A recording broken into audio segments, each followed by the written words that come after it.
নমস্কার সবাইকে, গল্পাঞ্জলি চ্যানেলে আপনাদের স্বাগত। আমি রুমকি। আমার আজকের নিবেদন সুনীল গঙ্গোপাধ্যায় রচিত ছোট গল্প বংশধর।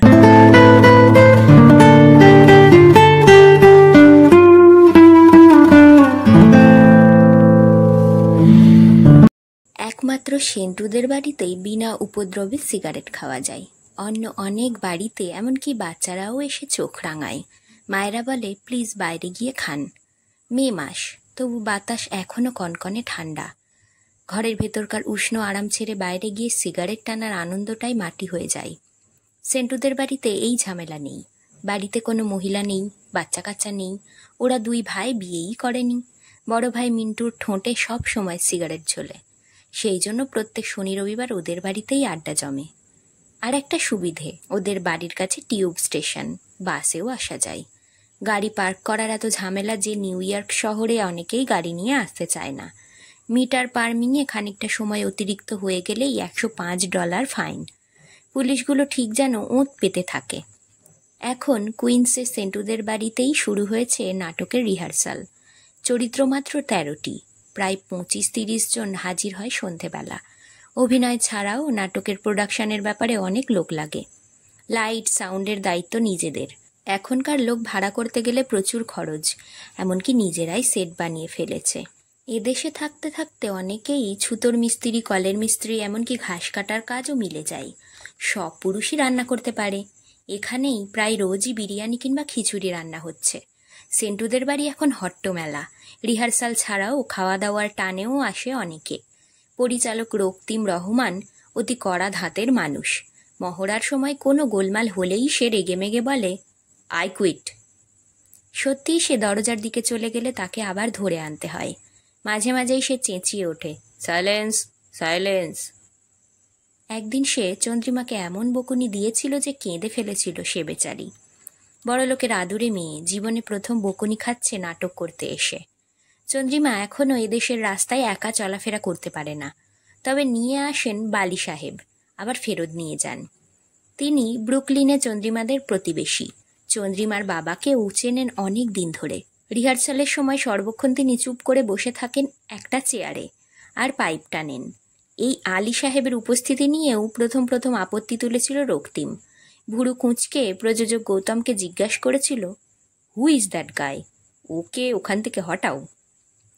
আলী সাহেব চন্দ্রিমার প্রায় অভিভাবক, তা জেনেও রক্তিম বলেছিল, অন্য ঘরে বসতে বলো, কাজের সময় একজন নিষ্কর্মা লোককে দেখলে আমার মেজাজ গরম হয়ে যায়। কিন্তু রক্তিমের এ দাবি মানা সম্ভব নয়। আলী সাহেব তো নিছক চন্দ্রিমার ড্রাইভার নন, অনেকে তাকে চেনে। তিনি একজন বিশেষ সম্মানীয় ব্যক্তি। কলম্বিয়া বিশ্ববিদ্যালয় সমাজতত্ত্বের অধ্যাপক ছিলেন, অবসর নিয়েছেন 2 বছর আগে। তিনি যেমন সুপুরুষ তেমনই নম্র। শোভন ব্যবহার অনেক ছেলে মেয়েকে গোপনে সাহায্য করেন, তা কেউ কেউ জানে। তাকে কখনো বলা যায় অন্য ঘরে একা বসে থাকতে। তাছাড়া তিনি একটিও কথা বলেন না, আপন মনে পাইপ টানেন। মনে হয় রিহার্সালের ব্যাপারে তিনি বেশ উপভোগ করেন। রক্তিমকে ঠান্ডা করার পর আলী সাহেবকে একটা ছোট ভূমিকায় নামার জন্য অনুরোধ করা হয়েছিল। তিনি সলজ্জভাবে বলে উঠেছিলেন, না না, ও সব আমি পারবো না। মাস 2-এর মধ্যেই বেশ জমে উঠল রিহার্সাল। থ্যাঙ্কস গিভিংয়ের সময়ে প্রথম অভিনয় হবে ম্যানহ্যাটনে। রিহার্সালের মাঝখানে মাঝে মাঝে তর্কাতর্কি, মতবিরোধ লেগেই আছে। আলী সাহেব কিন্তু এখনো বসে থাকেন নিঃশব্দে, কোনো পক্ষ নিয়ে মতামত দেন না। নাটকটির বিষয়বস্তু ঐতিহাসিক। সিপাহী বিপ্লব এবং সম্রাট বাহাদুর শাহের অন্তিম দশা নিয়ে এর কাহিনী। সংলাপে কিছু কিছু উর্দু আছে, তার উচ্চারণ নিয়ে রক্তিম ও গৌতম আলাদা আলাদা মত দেয়। একদিন রক্তিম আলী সাহেবের কাছে এসে জিজ্ঞেস করল, স্যার স্যার আপনি উর্দু জানেন? ঠোঁট থেকে পাইপটা নামিয়ে রেখে আলী সাহেব বললেন, খুব জানি না, একটু আধটু। মোটেই একটু আধটু নয়। বোঝা গেল তিনি শুধু উর্দু নয়, আরবি ফার্সি ভাষাতেও বিশেষ পণ্ডিত। সংলাপে একটা শব্দ আছে কসবি, সেটা আসলে কসবি নয়, কসবি। আলী সাহেব বললেন, শব্দটা এসেছে আরবি কসব থেকে, সুতরাং কসবি হওয়ারই স্বাভাবিক। তবে বাংলায় কসবি উচ্চারণ করলেও দোষ নেই। তেমনি নাটকে আছে রিয়াত, এটা কি ছাপার ভুল? রেয়াত হবে না? আলী সাহেব বললেন, ঠিক ছাপার ভুল নয়, আরবি শব্দটি হচ্ছে রিয়ায়ত। তার থেকে উর্দুতে রিয়াত কিংবা রিয়াত, বাংলা হয়ে গেছে রেয়াত। কিন্তু জিজ্ঞেস না করলে আলী সাহেব নিজের থেকে কিছুই বলেন না। তার পাণ্ডিত্য জাহির করার কোনো চেষ্টাই নেই। এখন আলী সাহেবকে সবাই আরও বেশি শ্রদ্ধা করে। রিহার্সালের সময় তার একধারে চেয়ারে বসে পাইপ টানার দৃশ্যটি না থাকলেই খালি খালি লাগে। এর মধ্যে গৌতমের বন্ধু অনিমেষ এলো কলকাতা থেকে। সে একজন বিখ্যাত সাংবাদিক। রিহার্সাল দেখতে এসে প্রথমেই আলী সাহেবের দিকে চোখ পড়ায় সে বলেছিল, আরে আপনি এখানে? আপনিও নাটক করছেন নাকি? এরা পরস্পরের দীর্ঘদিনের পরিচিত। অনিমেষ আলী সাহেবের সঙ্গে গল্প করল সর্বক্ষণ। সেদিন রাত্রিরে গৌতমের বাড়িতে কিছুটা মদ্যপানের পর অনিমেষ বললেন, অনেকদিন পর আলী সাহেবকে দেখলাম। তোমরা ওর পুরো পরিচয় জানো? গ্রেট ম্যান, এনসাইক্লোপিডিয়ার মতন অগাধ জ্ঞান, আর কতখানি খানদানি বংশের মানুষ। মুর্শিদাবাদে নবাব প্যালেসের বাসের বাড়িটাই ওদের। আমি সে বাড়িতে গিয়ে থেকেছি। বাংলার এক সময়ের নবাব মির্জাফরের স্টেট বংশধর। গৌতম চমকে উঠল। মির্জাফরের নাম শুনলে চমক লাগবেই। আমাদের জাতীয় ইতিহাসে মির্জাফর একটি অতি কলঙ্কিত নাম। দুর্বল, মেরুদণ্ডহীন, বিশ্বাসঘাতক মির্জাফর বাংলার শেষ স্বাধীন নবাব সিরাজদৌল্লাকে শেষ করে দিয়ে দেশটা তুলে দিয়েছিলেন ইংরেজদের হাতে। গৌতম বলল, ইতিহাসে সিরাজকে যেমন ট্র্যাজিক হিরো হিসেবে দেখানো হয়, তার অনেক দোষ। শুধু মির্জাফর নন, আরও অনেকের দারুণ রাগ আর ঘৃণা ছিল সিরাজের ওপর। সে যাই হোক, 200 বছরের আগের ইতিহাস টেনে এনে এখনকার কোনো মানুষকে বিচার করা যায় না। যে কোনো সমাজে এখন আলী সাহেবের মতন মানুষকে আদর্শ পুরুষ বলে মনে করতে হবে। যথেষ্ট বয়স হলেও আলী সাহেবের শরীর এখনও একটুও ভাঙেনি। সৌম্য মুখখানিতে সব সময় স্মিত হাসি লেগে থাকে। মেয়েদের প্রতিও তার ব্যবহার অতি ভদ্র। এই দলের যে কজন মেয়ে আছে তার মধ্যেই চন্দ্রিমাই সবচেয়ে রূপসী। সে কেমিস্ট্রিতে পিএইচডি করছে, ভালো গান গায়, এখনো বিয়ে করেনি। তার প্রতি ছেলেরা তরল চোখে তাকাবে, তার কাছাকাছি থাকতে চাইবে, কেউ আলতো করে তাকে ছুঁয়ে দেবে। এগুলো মোটেই অস্বাভাবিক নয়। কিন্তু আলী সাহেব তা দেখেও কখনো গার্জেনগিরি করার চেষ্টা করেন না। গৌতম সরকার নিজেই চন্দ্রিমার প্রতি বিশেষ দুর্বল, কিন্তু সেও কখনো আলী সাহেবকে ঈর্ষা করার কারণ খুঁজে পায়নি। তবুও বংশ পরিচয় জানবার পর গৌতম আলী সাহেবকে খানিকটা অন্য চোখে দেখে। মির্জাফরের রক্ত রয়েছে এই নিপাট ভালো মানুষটির শরীরে। সে খবর নিয়ে জেনেছে মির্জা আলী নামে পরিচিত হলেও ওর আসল নামটি বেশ লম্বা। আগেকার দিনে নবাব বাদশাহদের যেমন নাম হতো। একদিন সে একটু নিরিবিলিতে আলী সাহেবকে জিজ্ঞেস করেই ফেলল, আপনার শরীরে নাকি নবাব বংশের রক্ত আছে? আলী সাহেব সোজাসুজি গৌতমকে চোখের দিকে তাকিয়ে জবাব দিলেন, হ্যাঁ আছে বোধ হয়, হোমিওপ্যাথিক ডোজে। আমাদের এক পূর্বপুরুষ কিছুদিনের জন্য বাংলার মসনদে বসেছিলেন। তার নাম শুনলে অবশ্য অনেকেই ঘেন্নায় নাক কুঁচকোই, মির্জাফর। কিন্তু আমি কি করব বলুন, আমার জন্ম তো আমার নিজের পছন্দ মতন হয়নি। তবে সিরাজ সম্পর্কে ইতিহাসে যা লেখে, আমাদের পরিবারে অন্যরকম গল্প প্রচলিত আছে। নিজের বংশকে সবাই বড় মনে করে। আমার বাপ দাদারা মনে করতেন সিরাজই আসল বিশ্বাসঘাতক। তবে ওসব নিয়ে আমি মাথা ঘামাই না। 8 পুরুষ আগে আপনার পূর্বপুরুষ কে ছিলেন তা কি আপনি জানেন? গৌতম বললেন, 8 পুরুষ? আমার বাবা, ঠাকুরদা আর তার বাবা, এই 3 জনের নাম জানি, তারপর আর কারুর নামই জানি না। বিখ্যাত ফ্যামিলি না হলে কে আর হিস্ট্রি রেখে দেয়? আলী সাহেব মুচকি হেসে বললেন, এমনও হতে পারে তো আপনার এক পূর্বপুরুষ ছিলেন ডাকাত কিংবা ভিখিরি। গৌতম বলল, তা তো হতেই পারে, কিছু জানি না যখন। মহাভারতের কর্ণের উক্তিটাই সার সত্য। কোন কুলে জন্ম তা দৈবায়ত, কিন্তু আমার পৌরুষ নিজের আয়ত্তে। আপনি কি সংস্কৃতও জানেন নাকি? এই একটু আধটু, ভাষা শেখা আমার শখ। রক্তিমের ডাকাডাকি শুনে গৌতম চলে গেল। নাটক মঞ্চস্থ করার দিন যত এগিয়ে আসছে ততই উদ্দীপনা বাড়ছে। রক্তিম ছুটি নিয়ে ফেলেছে অফিস থেকে। অনেক রাত পর্যন্ত রিহার্সাল চলে, তারপরেও খাওয়া দাওয়া। সেন্টুরা 2 ভাই অতিথেয়তার ব্যাপারে খুব উদার। খাদ্য পানীয়ের জন্য চাঁদা করার প্রস্তাব উঠেছিল, সেন্টু তা উড়িয়ে দিয়েছে। আলী সাহেব রিহার্সালের পরের আড্ডায় থাকতেও চায় না। তিনি মদ্যপান করেন না, খাওয়ারও বহু বাজবিচার আছে, লাল মাংস কিংবা বিরিয়ানি ছোঁন না। আলী সাহেব থাকতে না চাইলে চন্দ্রিমাকেও চলে যেতে হয়, কিন্তু নায়িকা না থাকলে কি নাটকের দলের আড্ডা জমে? আলী সাহেবের বদলে অনেকেই চন্দ্রিমাকে পৌঁছে দেওয়ার জন্য এক পায়ে খাড়া। আলী সাহেব আপত্তি করেন না, শুধু চন্দ্রিমাকে তিনি জিজ্ঞেস করেন, তুমি পরে যাবে?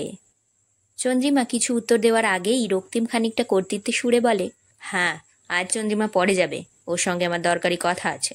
রক্তিমের কথার রুক্ষতা চাপা দেওয়ার জন্য গৌতম তাড়াতাড়ি বলল, আপনি চিন্তা করবেন না, আমি চন্দ্রিমাকে ঠিক পৌঁছে দিয়ে আসব। আলী সাহেব একা চলে যাওয়ার পর সেন্টু জিজ্ঞেস করল, দাদা রিটায়ার লোক, তবু এত বাড়ি ফেরার তাড়া কেন? বাড়িতে কচি বউ আছে বুঝি? চন্দ্রিমা বলল, যাহ, উনি তো বিয়েই করেননি। গৌতম বলল, সে কি, কেন? লোকে কেন বিয়ে করে কিংবা করে না তা কি অন্য কেউ বলতে পারে? সেন্টু বলল, বোধহয় যৌবনে কোনো মেয়ের কাছে ল্যাং খেয়েছেন। রক্তিম বলল, চন্দ্রিমা তোমাকে উনি রোজ নিয়ে আসেন, এতক্ষণ চুপ করে বসে থাকেন, অথচ নাটকে কোনো ইন্টারেস্ট নেই, তাহলে কি তোমার ওপরে কিছু আঠা আছে? চন্দ্রিমা সব প্রতিভূমি, সে হাসতে হাসতে বলল, তা তো থাকতেই পারে, না থাকলেই আমি অপমানিত বোধ করতুম, আমি একটা সুন্দরী মেয়ে না। আলী সাহেবের মতন রাশভারী ব্যক্তির সামনে তাঁকে সমীহ করে কথা বলতে হয়, আড়ালে এই ধরনের মানুষকে নিয়ে ঠাট্টাই আর কি করা যৌবনের ধর্ম। আলী সাহেব শুধু একদিন সবাইকে অবাক নয় হতবম্ব করে দিলেন। এটা থিয়েটারের গল্প নয়, আলী সাহেবেরই গল্প। মন্ট্রিয়াল থেকে একদিন এলো স্বপন, সে সেন্টুদের দূর সম্পর্কের আত্মীয়। নিউ ইয়র্কে এলে এই বাড়িতেই থেকে যায়। স্বপনও একজন নাট্য পরিচালক। মন্ট্রিয়ালে সে বাঙালিদের মধ্যে বেশ বিখ্যাত। নিউ ইয়র্কেও কয়েকজন তাকে চেনে, সবাই তাকে স্বপন ভাই বলে ডাকে। লম্বা চিপচিপে চেহারা, এমন ফর্সা রং যে বাঙালি বলে মনেই হয় না, চোখের মনি কটা, চিমনির মতন সর্বক্ষণ সিগারেট টানে। রিহার্সাল শুরু হতে না হতেই সে নানা রকম মতামত দিতে শুরু করলো। রক্তিম কারুর ফোঁপর দালালি সহ্য করে না, কিন্তু যেহেতু স্বপন ভাইয়ের নাট্য পরিচালক হিসেবে খ্যাতি আছে, তাই তাকে মেনে নিতে হলো। রিহার্সাল আগেই আরম্ভ হয়ে গেছে। চন্দ্রিমাকে নিয়ে আলী সাহেব পৌঁছলেন একটু দেরিতে। আলী সাহেব যথারীতি বসলেন নিজের চেয়ারে। তাঁর সঙ্গে স্বপন ভাইয়ের পরিচয় করিয়ে দেওয়ার কথা কারুর মনে এলো না। চন্দ্রিমাকে দেখেই স্বপন বলল, বাহ, নায়িকাটি তো ভারী বিউটিফুল, এতেই তো নাটকের অর্ধেক বাজি মাত। আমি তোমাকে মন্ট্রিয়ালে ইনভাইট করলে তুমি আসবে? চন্দ্রিমা বলল, ভেবে দেখব, এখন বলতে পারছি না। আলী সাহেব ভুরু কুঁচকে স্বপনের দিকে তাকালেন। চন্দ্রিমা সংলাপ শুরু করার একটু পরেই স্বপন বলল, তোমার থ্রো ঠিকই আছে, কিন্তু এখানে হাঁটাটা ঠিক হচ্ছে না। রক্তিম বলল, এই সিনে আমি খুব আস্তে আস্তে হাঁটতে বলেছি। স্বপন বলল, আস্তে জোরের ব্যাপার নয়, অহংকার বোঝাতে দ্য চিন মাস্ট বি আপ। হাঁটার সময় অন্যদের দিকে না তাকিয়ে চিবুকটা উঁচু করে। চন্দ্রিমার কাছে এসে তার চিবুকটা আঙুল দিয়ে তুলে বলল, এই রকম। হঠাৎ যেন সেখানে বজ্রপাত হলো। আলী সাহেব হুঙ্কার দিয়ে বলে উঠলেন, হাউ ডেয়ার ইউ! সবাই হতচকিত। স্বপন নিজেও কিছু বুঝতে না পেরে বলল, কি হলো? আলী সাহেব উঠে দাঁড়িয়ে বললেন, তুমি ওকে টাচ করলে কেন? আগে ওর পারমিশন নিয়েছ? প্রথমেই এসে ভালগারভাবে কথা বলতে শুরু করেছ। স্বপন এবার রক্তিমের দিকে ফিরে বলল, এই লোকটা কে? রক্তিম আমতা আমতা করে বলল, ইনি আমাদের বিশিষ্ট একজন। স্বপন জিবিয়ে জিবিয়ে বললেন, একদিন শেখাবার জন্য পারমিশন নিতে হবে? শুধু তো চিবুকটা ছুঁয়েছি, দরকার হলে কোমর ধরেও হাঁটা শেখাতে হয়। আলী সাহেব হিংস্র গলায় বললেন, শাট আপ! নাটকের রিহার্সাল বেলাল্লা করার জায়গা নয়। আলী সাহেবের এরকম রুদ্রমূর্তি কেউ কখনো দেখেনি। স্বপন বলল, বেলাল্লা? আমি বেলাল্লা করছি? তুমি কে হে হরিদাস পাল? ভদ্রভাবে কথা বলতে জানো না? আলী সাহেব এক পা এগিয়ে এসে বললেন, আমাকে তুমি ভদ্রতা শেখাবে? তুমি একটা স্ক্রাউন্ডেল, দেখেই বোঝা যাচ্ছে। তুমি মেয়েদের সঙ্গে। স্বপন চেঁচিয়ে বলে উঠল, get the hell out of here! Ali Sahib বললেন, ইউ গেট আউট! তারপরই প্রচণ্ড একটা ঘুষি কষালেন স্বপনের নাকে। স্বপন ছিটকে পড়ে গেল। তার মাথা খুব জোরে ঠুকে গেল একটা চেয়ারে। মাথা ফাটল, নাক দিয়েও গলগল করে রক্ত বেরুতে লাগল। সবাই চেপে ধরল আলী সাহেবকে। চন্দ্রিমা কাছে এসে বলল, চাচা এ কি করলেন? আলী সাহেব এখনো ফুঁসছেন।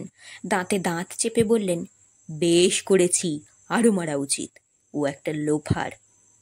স্বপনকে নিয়ে যাওয়া হলো পাশের ঘরে। সেন্টু ফোন করলো এক চেনা ডাক্তারকে। এর মধ্যে রক্ত বন্ধ করা দরকার।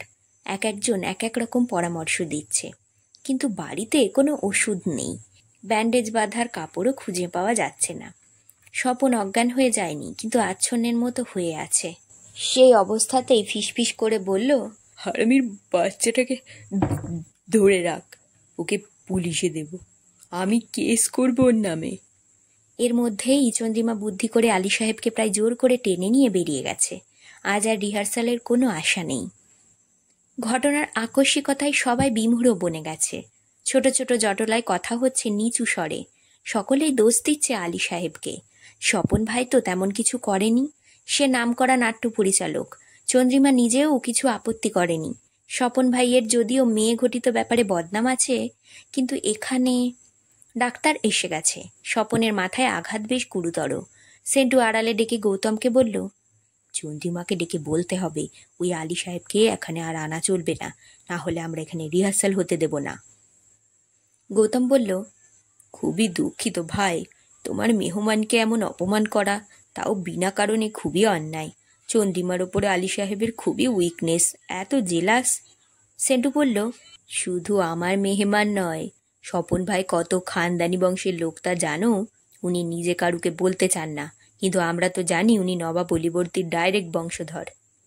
দারুণ অবাক হয়ে গৌতম বলল, কি, কার বংশধর? অলিবর্দী মানে সিরাজের?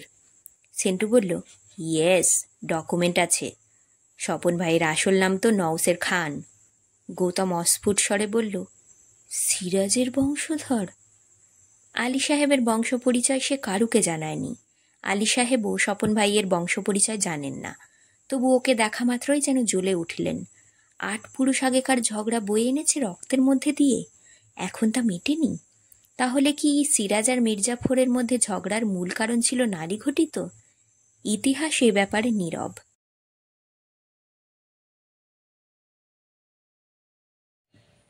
আজকের গল্প পাঠ এখানেই শেষ।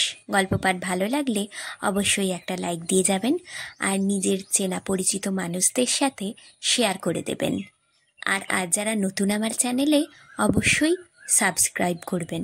আপনার একটি সাবস্ক্রিপশান আমাকে আরও অনেক নতুন গল্প পড়তে অনুপ্রেরণা যোগাবে। ধন্যবাদ, ভালো থাকবেন সবাই।